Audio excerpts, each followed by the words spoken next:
1956 Lincoln Priemier, 17 strange facts that made it America's flashiest cruiser. A warm American evening. Neon lights buzzing, chrome glowing, and gliding down the boulevard like a presidential parade float comes a machine so bold, so oversized, and so dramatically styled, people still turn their heads 70 years later. This wasn't a car you simply drove. It was a car that announced itself long before its driver stepped out. The year was 1956, and Lincoln wanted to prove something. Cadillac dominated the luxury market. Imperial was rising. And Lincoln? They needed a showstopper, something so glamorous, so extravagant, so stylish, that Americans couldn't ignore it. So they built the 1956 Lincoln Priemier. Longer than most garages, heavier than a small boat, shinier than a Las Vegas casino. And hidden inside its massive body were 17 strange, extravagant, and unbelievable facts that made it America's flashiest cruiser. Today, we're unlocking those forgotten secrets, one dramatic detail at a time. The Priemier, Lincoln's big, bold rebirth. The Lincoln Priemier wasn't created quietly. It was Ford's declaration that luxury wasn't just about leather and chrome. It was about spectacle. While Cadillac leaned toward prestige, Lincoln leaned toward theatrical glamour. Giant tailfins, sweeping body lines, an interior inspired by Hollywood film sets, and technology that seemed too advanced, even for the 1950s. Collectors today say, it wasn't the best car of the 50s, but it was absolutely the most dramatic.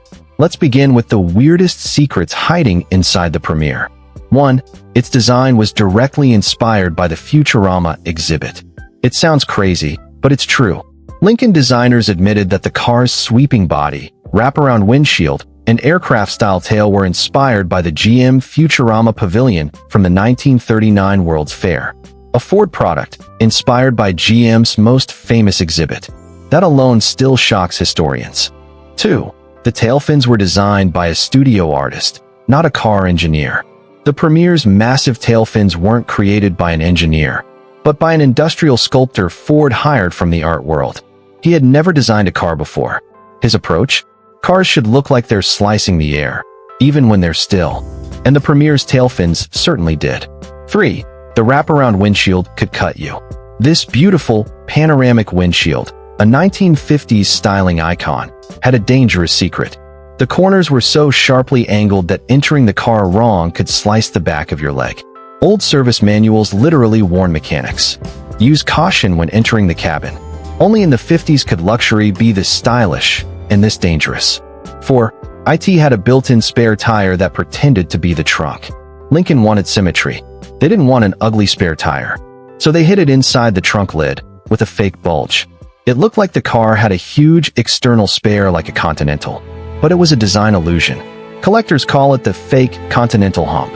5. The engine was so big, IT needed an industrial-grade fan. Under the hood was a 368 cubic inch V8, one of the largest engines in any American luxury car of the era. But the strange part? The engine ran so hot that Lincoln installed a 17-inch industrial cooling fan, almost as big as the wheels. Restorers still joke. It's the only car where the fan could take off and fly away. 6. The doors weighed as much as a modern refrigerator. Luxury in the 1950s meant steel. Lots and lots of steel. Each door on the 1956 Lincoln Priemier weighs nearly 200 pounds. Owners say closing one feels like sealing a bank vault. Style wasn't subtle back then, and neither was weight. 7. IT had a factory lubrication system for the chassis. Most cars require regular greasing at service intervals. Not the Priemier. It had a factory-installed auto-lubrication system that distributed oil to suspension parts. With the press of a foot pedal. It was genius. It was weird. And it leaked. A lot. 8. The power seat could move in 6 directions. Most modern luxury cars still only go forward, back, up, down, and tilt. But in 1956, Lincoln gave the Priemier a 6-way floating action power seat. It could tilt, twist, glide, and shift like a luxury recliner. Engineers were obsessed with comfort, sometimes too obsessed. 9. The car used real gold in its badges. Yes, real gold. Lincoln plated several Priemier emblems with 24-karat gold, believing luxury buyers would appreciate jewelry-grade appointments. Collectors still test original badges today, and yes, they're real. 10. The air conditioning was strong enough to freeze the back seat. Lincoln didn't just install AC. They installed industrial-strength AC, originally designed for limousines. Rear passengers often complained that it was too cold, even in desert heat. The Priemier could chill a cabin faster than some modern cars. 11. The trunk could hold 2 full-size suitcases. Sideways. The trunk is shaped like a giant bathtub, wide, deep, absurdly rectangular. 2 large suitcases could fit sideways, plus room for more. Owners joked, "You could lose a person in there." 12. IT had a courtesy glow system before ambient lighting was invented. Mercedes likes to brag about ambient cabin lighting today. Lincoln had it in 1956. Soft orange lighting beneath the dash illuminated the floor at night, glowing like a mid-century lounge. Ahead of its time? Very. 13. The Priemier had a built-in cigarette lighter for every passenger. Modern cars brag about USB ports for everyone. In 1956, Lincoln gave each seat its own chrome cigarette lighter and ashtray. Because in the 1950s, luxury meant smoking in style. 14. The radio antenna could be operated by a foot switch. Not a knob, not a button, a foot switch.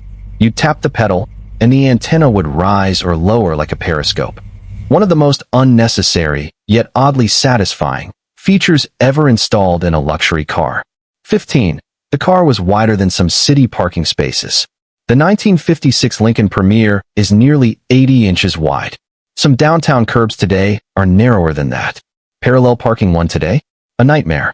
But cruising down a wide 1950s boulevard? Pure magic. 16. The speedometer used a floating horizontal band. Instead of a needle, the Priemier used a rolling ribbon of numbers that slid behind a window as the car gained speed. It looked like a radar screen, futuristic, stylish, and expensive to repair. Mechanics hated it. Drivers loved it. 17. The exhaust note was tuned to sound like a theater pipe organ. This might be the strangest detail of all.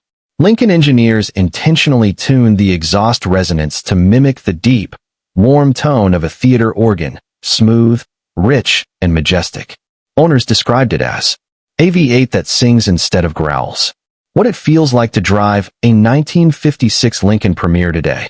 Slide inside. The cabin feels like a Hollywood dressing room. Chrome, pastel colors, huge padded panels. Turn the key. The big V8 doesn't roar. It hums, low and elegant, like a polished instrument. You glide forward. The car floats like a boat on calm water. The steering wheel moves with buttery ease. Chrome glistens across storefront windows as you pass. People stop and stare. Not because it's loud, not because it's fast, but because it has presence. You don't drive a Priemier. You make an entrance in one. Why the 1956 Lincoln Priemier still matters. The Priemier represents a moment in history when luxury meant size, style meant chrome, innovation meant creativity, not computers. It is a rolling symbol of the American dream. Big, confident, glamorous, and unapologetically bold. And although Cadillac may have taken the crown, the 1956 Lincoln Priemier stole the spotlight. A car built not for the practical, but for the unforgettable.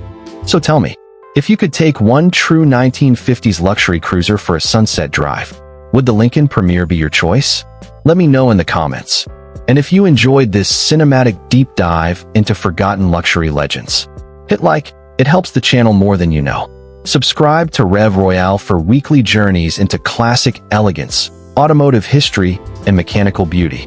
Until next time, drive bold, drive timeless, drive inspired.